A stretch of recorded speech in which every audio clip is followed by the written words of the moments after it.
Hello friends, बघा एवढ्या उन्हामध्ये कुठे निघाली आहे मी. एक इम्पॉर्टंट काम आहे. चला तर बघा पुढे माझ्यासोबत की मी कोणत्या इम्पॉर्टंट कामासाठी जात आहे. व्हिडिओ कंटिन्यू बघा. चला तर माझ्यासोबत तुम्ही पण बघा. पोचलेच मी. व्हिडिओ बघून लक्षात आलंच असेल मी स्कूलमध्ये आली आहे. आज पॅरेंट्स मीटिंग आहे फ्रेंड्स, आणि तीच अटेंड करण्यासाठी मी इथे आले आहे. ॲक्च्युली मला थोडंसं लेट झालं. टीचर पण बोलत आहे तुम्ही मीटिंग अटेंड करून घ्या लवकर जाऊन. चला तर फ्रेंड्स, मीटिंग झाल्यानंतर मी तुम्हाला पुन्हा भेटते. झाली मीटिंग पण करून. आता इकडे पार्थला स्कूलमधून घेतलं पण,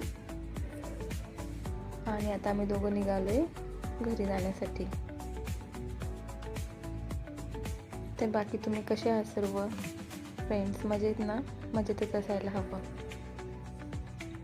स्कूल स्टार्ट झालं आहे तर माझं डेली रुटीनच झालं आहे की पार्थला स्कूलला नेऊन सोडणं, घेऊन येणं, नंतर त्याला ऑदर क्लासेसला घेऊन जाणं. हे डेली रुटीनमध्येच माझं असतं.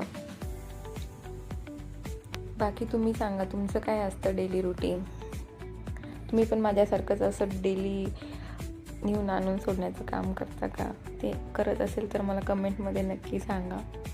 आणि चला फ्रेंड्स, ब्लॉग आवडला तर लाईक अँड सबस्क्राईब नक्की करा. तर संध्याकाळच्या जेवणासाठी इकडे मी मस्त अशी गरमागरम डाळ खिचडी बनवली आहे. डाळ खिचडी मला खूप आवडते. मला काय आवडते, सर्वच लेडीजला डाळ खिचडी आवडते असं मला तरी वाटतं. आणि डाळ खिचडी बरोबर मस्त अशी तुम्ही मस्त खा आणि स्वस्त राहा. असेच माझे छान छान व्हिडिओ बघण्यासाठी चॅनलला सबस्क्राईब नक्की करा. Okay, bye friends.